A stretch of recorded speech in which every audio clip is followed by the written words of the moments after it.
ဘုံဆိုအမေဆုံးတော့အမေကဒီနေ့ဖြစ်ပြီးနောက်နေ့ညနေဆေးရုံပို့တယ်နောက်နေ့မနေ့အစောကြီးဆုံးသွားလုံးဝနေလို့မရဘူးဘုံစိတ်ထဲမှာအမေက62နှစ်ဆိုတဲ့အတွေးနဲ့သာကိုထိန်းရတယ်ရုတ်တရက်ပျောက်သွားတာအခုကအဲ့လိုမဟုတ်ဒီကကြီး4နှစ်ကြာနော်ကင်ဆာဖြစ်တယ်2နှစ်လောက်ကတော့တက်တောင့်တက်တာ2နှစ်လောက်ကတော့ရုန်းကန်ရတယ်အဆုံးကနေ9လ10လလောက်ကတော့အကြီးအကျယ်ဒုက္ခရောက်တယ်အဲ့ဒီတည်းကမှအရက်3-40လောက်ကအလွန်ကြောက်မဲ့ဖွယ်ရကောင်းတဲ့ခန္ဓာကိုယ်ရဲ့ဒုက္ခကိုပြသွားဘဝနဲ့ရင်းပြီးတော့ကျန်တဲ့လူတွေအတွက်အကောင်းဆုံးကိုယူမယ်ဆိုလို့ရှိရင်ပေးသွားတယ်လို့တောင်ဘုံဘုံပြောခြင်းကင်ဆာဌာနမှာအလုပ်လုပ်တယ်နောက်တခါတယောက်ပြောတာကိုဘုံဘုံကကြားဘူးတယ်ကင်ဆာဝေဒနာရှင်တွေကတော်တော်နဲ့ဆုံးတာမဟုတ်ဆုံးပြီဆိုရင်လည်းဝေဒနာအလွန်ပြင်းထန်တယ်အဲ့တော့ကျန်ရကြတဲ့ပုံကိုယ်တွေပြုစုကြတဲ့အတိုင်းဝိုင်းတွေကဒီဒုက္ခကိုချစ်တဲ့ခင်တဲ့လူကအဲ့ရပေါ်မှာပက်လက်ဒုက္ခခံနေရတာကိုတရက်မဟုတ်2ရက်မဟုတ်မြင်နေရတယ်မြင်နေရတဲ့ခါကျတော့ဘယ်ချိန်ကြမှဒီဒုက္ခငြိမ့်သွားဆိုဆုံးသွားမှပဲငြိမ့်သွားဆုံးစေခြင်းတယ်လို့ပြောတာမဟုတ်ဘူးအလွန်တနာတယ်ပေါ့မရှိမလားဒုက္ခရောက်နေကိုလည်းဘာမှခွဲဝေယူလို့လည်းမရဒါတွေအလွန်စဉ်းစားတဲ့အကောင်းတဲ့ကိစ္စအဲ့တော့တောကပရိဒေဝမဖြစ်ဘူးတော့မဟုတ်ဖြစ်မယ်ဒါပေမဲ့ဒီအခြေအနေမှာအများကြီးဖြစ်နေတာမရှိဘူးသို့တော်လည်းပဲတွေးမိတိုင်းအထူးသဖြင့်ဘိုးတို့ဘွားတို့ဆိုရင်တောကပရိဒေဝဖြစ်မယ်ပေါ့နော်တခါကြီးကတော့ဒီအမှန်တရားနဲ့ပတ်သက်ပြီးတော့အများကြီးဝါသနာပါတော့လေ့လာလိုက်စားတာတော့တတ်တာမှုရမယ်ပေါ့အဘွားတော်မှာတော်တော်လေးတတ်တာရှိတယ်လို့ဘုံဘုံထင်ပါတယ်သို့တော့ကိုရင်ရဖြစ်ထားတဲ့သာသမီဘလို့ပဲတရားရှင်းချက်တယ်ပြောတောကပတိတွေကတော့ရှိမှာပဲဒါဘုံဘုံတို့ကပပျောက်ဖို့နေပါဖို့ဆိုလို့ရှိရင်ဘလို့လုပ်မလို့တခုတည်းသောနီလန်းကအမှန်တရားကိုသိတဲ့စိတ်များအောင်လုပ်ဖို့ပဲဒါလေးကိုပိဿတို့သဘောပေါက်စေခြင်းနဲ့ဟုတ်လားတောကပတိတွေဝစိုးရင်နဲ့ငိုကြွေးတယ်ဆိုတာအတွေးမှားလို့အမှန်မသိလို့စိုးရင်တာအဲ့လိုဆိုရင်အမှန်သိရင်ဒီဘက်ကစိုးရင်တာအလိုလိုနဲသွားတာစိုးရင်မှုအတွက်တခြားဆေးမရှိဘူးနော်အမှန်တရားကိုသိချင်းသိပင်လဲအမွန်မြတ်ဆုံးနဲ့အပြည့်စုံဆုံးအကောင်းမွန်ဆုံးဆေးပဲအမှန်ကိုသိအောင်လုပ်ရမယ်အဲ့တော့အမှန်ကလည်းပဲသိဖို့ကအရင်ကြီးမခက်ဘူးကိုယ်သိကျင်တဲ့စိတ်ရှိဖို့အဲ့ဒီဘက်ကိုဥလှဲ့ဖို့ပဲလိုတာအမှန်ကလည်းထူးထူးဆန်းဆန်းကြီးမဟုတ်ဘူးဒါဖြစ်တတ်တဲ့သဘာဝကြီးဆိုတဲ့ဒါဖြစ်ကိုဖြစ်မဲ့သဘာဝကြီးဆိုတဲ့အမှန်တရားကိုသိဖို့ပဲဘုန်းတို့ရထားတဲ့ဒီဘဝဒီခန္ဓာအိုမဲ့နာမဲ့သိမဲ့ခန္ဓာကြီးပဲလေဘာနဲ့မှကူစားလို့မရဘူးကာကွယ်လို့မရဘူးသူလန်းသူသွားတာဒါကိုကောင်းကောင်းမြင်ထားမယ်ဆိုရင်အိုလာနာလာသေလာတဲ့အချိန်မှာဘုန်းတို့ဘာမှတောကပတိတွေကဖြစ်เสียအကြောင်းမရှိဘူးတောကပတိတွေကဖြစ်တယ်ဆိုတာဒါကိုကောင်းကောင်းကိုမမြင်လို့ပဲဟုတ်လားမမြင်လို့နော်ဒါဒီတိုင်းဖြစ်တတ်တဲ့သဘာဝကြီးလို့တကယ်ပိုင်တိုင်းသိမယ်ဆိုရင်တောကပတိတွေကဘာလုပ်တာမလို့ရောက်သွားဘုန်းတို့မြတ်စွာဘုရားလက်ထက်က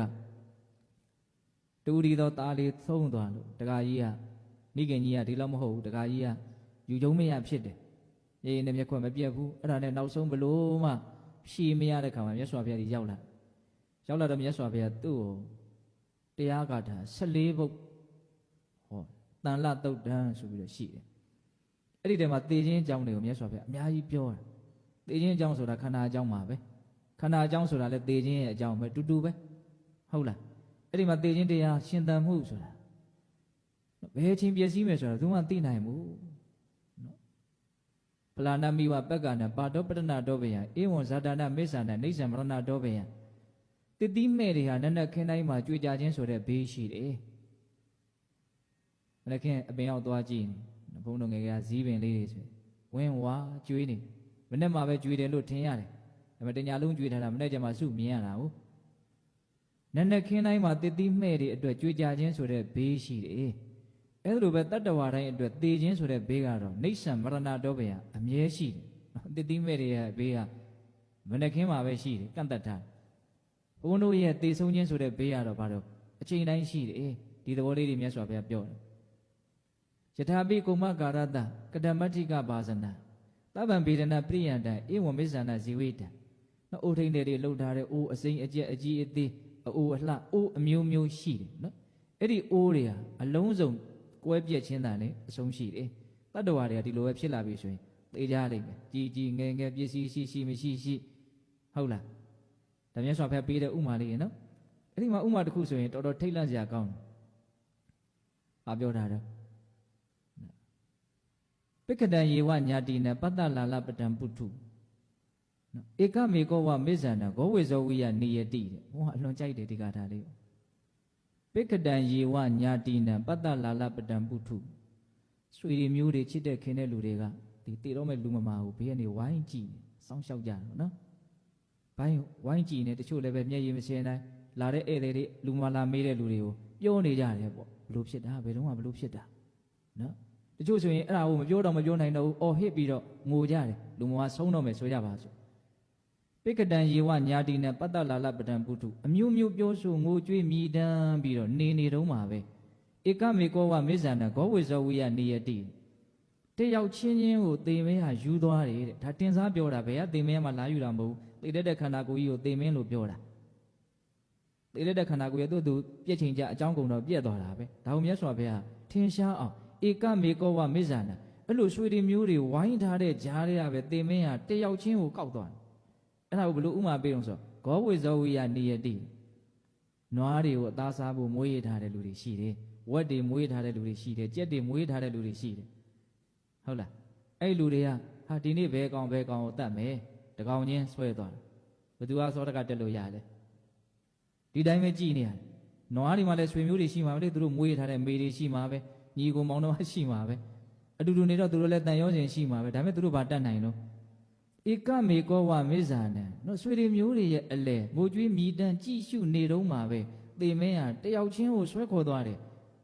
နွားတွေမွေးထားတဲ့လူကတတ်တော့မယ်ဆိုရင်တကောင်ချင်းဆွဲခေါ်ပြီးတော့ထုတ်တတ်နေတယ်လို့ပဲတဲ့လောကကြီးမှာလူတွေဟာတတ်ခံနေရဘယ်သူမှလာတတ်တာမဟုတ်ဘူးနော်ကိုယ်ခန္ဓာကိုယ်ကကိုယ့်ကိုယ်တတ်တာသူများတတ်လို့သေတယ်မတာတဲ့ကိုယ့်ကိုယ်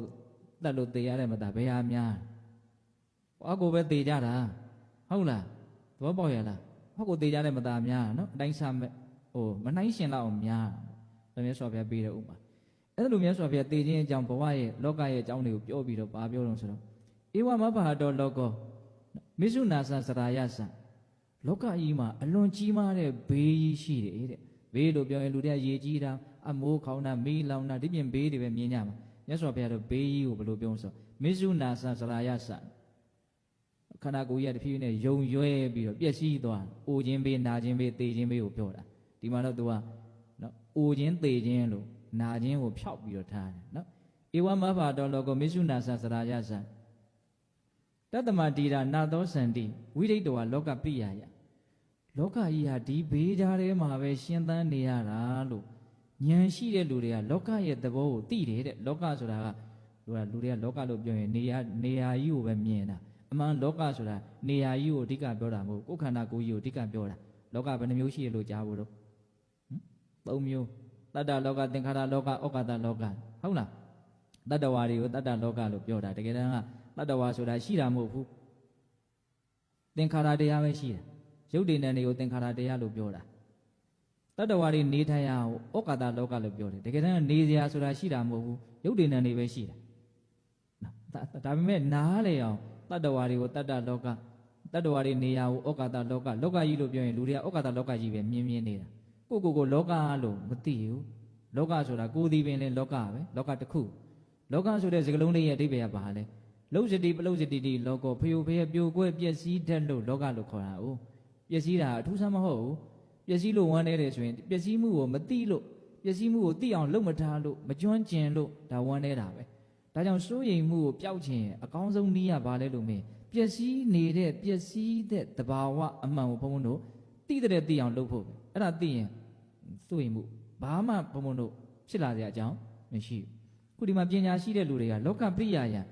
ဒီခန္ဓာလောကရဲ့တဘာဝကိုအမှန်သိပြီးတော့ခန္ဓာလောကရဲ့တဘာဝဘယ်လိုတော့အိုခြင်းသေခြင်းဘေးဖြင့်အမြဲတမ်းနှိပ်စက်ခံနေရတဲ့လောကဒါတွေပဲဖြစ်နေတာဒါကိုသိပြီးတော့တဲ့တတ္တမတိရာနာသောစန္တိပညာရှိတွေကဘယ်တော့မှမစိုးရိမ်ဘူးတဲ့အဲ့ဒါဘုန်းတော်စိုးရိမ်ပြီဆိုရင်ဘာလို့မသိလို့ပေါ့ဒါကြောင့်စိုးရိမ်မှုကိုကြောက်တယ်ဆိုလို့ရှိရင်မသိမှုကိုကြောက်မှဖြစ်မယ်မသိရင်တော့စိုးရိမ်ရလိမ့်မယ်စိုးရိမ်နေပြီဆိုတဲ့အခါအဲ့ဒါအသိဉာဏ်နည်းခြင်းရဲ့လက္ခဏာပဲနော်စိုးရိမ်မှုကအသိဉာဏ်မရှိခြင်းကနေထွက်လာတဲ့အကျိုးရလဒ်ပူတယ်ဆိုတာမီးကနေထွက်လာတဲ့အကျိုးရလဒ်ပဲသဘောပေါက်ရဲ့လားဒါကြောင့်လောကရဲ့အကြောင်းဘာလို့မလို့သိရမလို့သိရမလို့